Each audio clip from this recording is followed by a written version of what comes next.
케이스를 살펴보겠습니다. 구약에서 대표적인 시험, 누구의 시험이 생각납니까? 욥의 시험. 자, 욥을 먼저 시험한 것은 누가 시작했습니까? 마귀가, 사탄이 먼저 시작했습니다. 하나님, 저 욥이 하나님 앞에 의롭게 살고 있다고 하나님이 너무너무 기뻐해 주시고 이뻐해 주시고 좋아하시는데, 욥이 처음부터 신앙이 좋아서 그럴까요? 아니에요. 팔자가 좋아서 그런 거예요. 팔자가. 욥도 팔자만 나빠보세요. 다른 사람들처럼 하나님을 원망하고 똑같이 그럴 거예요. 하나님이 그렇게 말씀하시죠. 그래, 그러면 네 마음대로 한번 해봐. 단 조건이 있다고. 내 종 욥의 생명을 건드리지 말라. 그러니까 시험의 한계를, 리미테이션을, 한계를 정해놓으시고 사탄이 욥을 시험하도록 하나님이 허용하십니다. 그래서 욥이 여러 가지 시험을 통과해요. 궁극적으로 이 시험은 욥을 유익하게 만들었고, 오고 오는 시대에 시험을 만나는 모든 백성들이 어떻게 시험을 극복할 것인가에 대한 좋은 샘플이 되었습니다. 자, 욥의 사건에 대해서는 조금 이따 제가 다시 돌아와서 또 설명을 하겠습니다. 이제는 한번 신약에 들어와서 바울의 케이스를 한번 생각합니다. 바울의 시험. 바울은 자기 육체에 뭐가 있었다고 말합니다. 가시. 내 육체를 찌르는 가시가 있어요. 가시 생각합니다. 나를 찌르고 있는 가시. 그 가시가 뭘까? 성경학자들은 여러 가지로 토론합니다. 그래서 아마도 바울을 괴롭혔던 안지, 다메섹 도상에서 하나님이 보내신 강렬한 빛이 임했을 때, 그때 아마 바울은 눈에 어떤 병을 얻었을 것이고, 그것 때문에 평생 안질로 고생했을 것이다. 소위 안질설. 그런가 하면 또 어떤 학자들은 뭐 안질 가지고 그렇게 심각하게 말할 수 있느냐. 안질이 아니라 간질이었을 것이다. 간질설. 갈라디아서 같은 데 보시면 바울이 이렇게 말합니다. 내 몸에 여러분들을 시험하는 것이 있습니다. 간질이었을 것이다. 간질이냐 안질이냐 정답은 모른다. 정답은. 어쨌든 하여튼 바울을 평생 동안 괴롭힌 가시 같은 어떤 질병.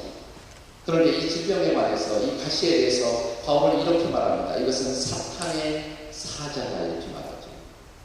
Messenger of Satan 이렇게 되어 있어요. 사탄의 사자다. 그러니까 나를 괴롭히는 거, 찌르는 거, 하나님은 그런 거 아니에요. 그 마귀가 하는 거예요. 하나님이 나를 일부러 괴롭히실까요? 하나님은 절대로 그런 거 안 하세요. 사탄이 그렇게 하는 거예요. 마귀가 우리를 괴롭히고 찌르고 아프게 만들어요. 그러나 하나님 것을 허용하신 것은 사실이에요.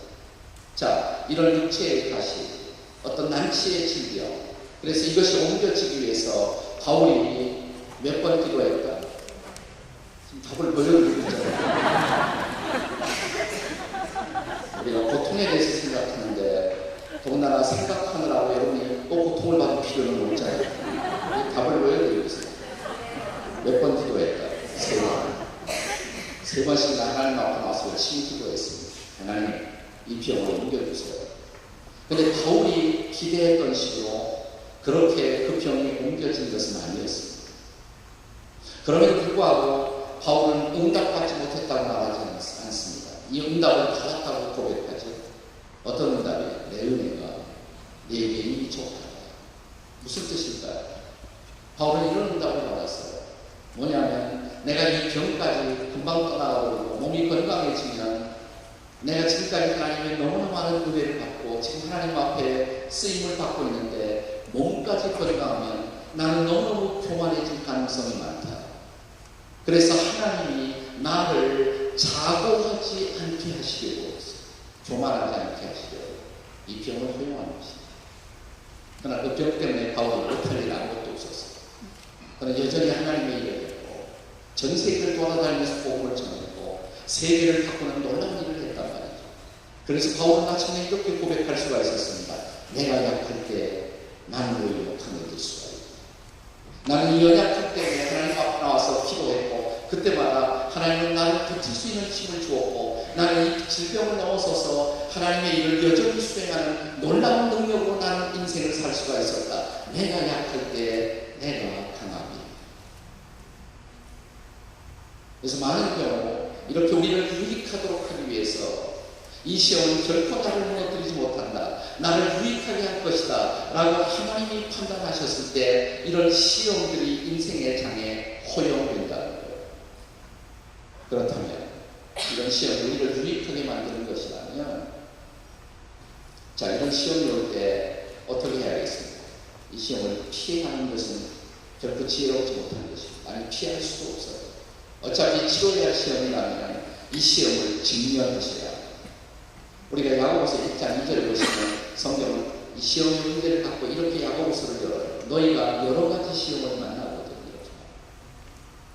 이것이 여러 가지라는 말은 여러 가지 색깔이 있어요. 원래 원문에 우리 인생은 문자적인 여러 가지 색깔의 시험을 만나요. 재정적인 시험, 관계의 시험, 마누라 시험, 남편 시험, 시어머니 시험, 자식들 시험, 별별 시험 가운데 인생을 살아가면서. 그러나 이것은 우리를 결국 연단해서 유익하게 할 것이다. 그러므로 이 시험을 만날 때 우리가 후회 주시고 꾸짖지 아니하시는 하나님 앞에 뭘 구하라? 지혜를 구하라. 이게 야고보서 1장의 얘기입니다. 다시 학교에서 시험 치던 상황으로 돌아가 생각해보세요. 내 앞에 시험지가 놓여 있어요. 이렇게 기도하는 학생의 모습을 상상해보세요. 하나님, 이 시험 안 치르게 도와주시옵소서. 둘레이 너무 늦었어요. 또 그런 기도는 합당한 기도가 아닙니다. 내 시험지가 이미 내 앞에 놓여져 있다면 우리가 뭘 위해서 기도하는 것이 합당합니다. 어떻게? 이 시험 잘 치르게 도와주십시오. 잘 치르기 위해서 뭐가 필요해요? 지혜가 필요해요. 하나님 지혜 주셔서 이 시험 잘 치르게 도와주십시오. 나는 여러분들이 인생의 시험 속에서 정말 하나님 주신 지혜로 그 시험에 합격하고 시험을 통과하여 하나님 앞에 강하고 아름다운 사람들로 세워지는 저와 여러분이 되시기를 주의 이름으로 축원합니다. 옆에 있는 사람들에게 우리 시험 잘 치릅시다. 한번 해보세요. 시험 잘 치릅시다. 그래서 시험의 의미, 자, 고통의 의미. 고통이라는 것은 뭘까? 왜 고통이 다가올까? 고통은 하나님의 뭐라고 했어요? 시험의 교실. 테스트하는, 우리를 테스트하는 교실 같은 것이다. 그래서 시험 잘 치르고 나면 우리는 더 하나님 앞에 강력한 자로, 아름다운 자로, 성숙한 자로 설 수가 있겠기 때문입니다. 그래서 고통은 허용됩니다. 고통은 테스트로, 시험으로 허용되는 것입니다.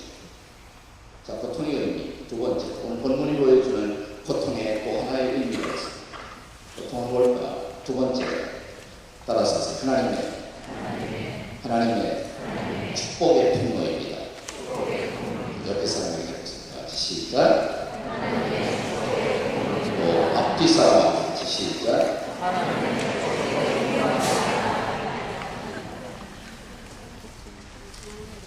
아니, 고통이 하나님의 축복이라고요? 아니에요. 제가 고통 자체가 하나님의 축복이라고 말하는 것은 고통은 하나님의 축복의 뭐라고요? 풍노 축복. 고통 그 자체는 축복은 아니죠. 고통은 고통입니다. 고통은 괴로운 것입니다. 고통은 아픈 것입니다. 고통은 아무도 인정할 수가 없어요. 그러나 고통은 하나님의 축복으로 가는 통로일 수가 있다는 것입니다. 본문이 이것을 보여주죠. 본문의 결론이 이것을 보여줍니다. 자, 여기 출애굽기 15장의 마지막 구절 한번 보겠습니다. 마지막 구절 27절.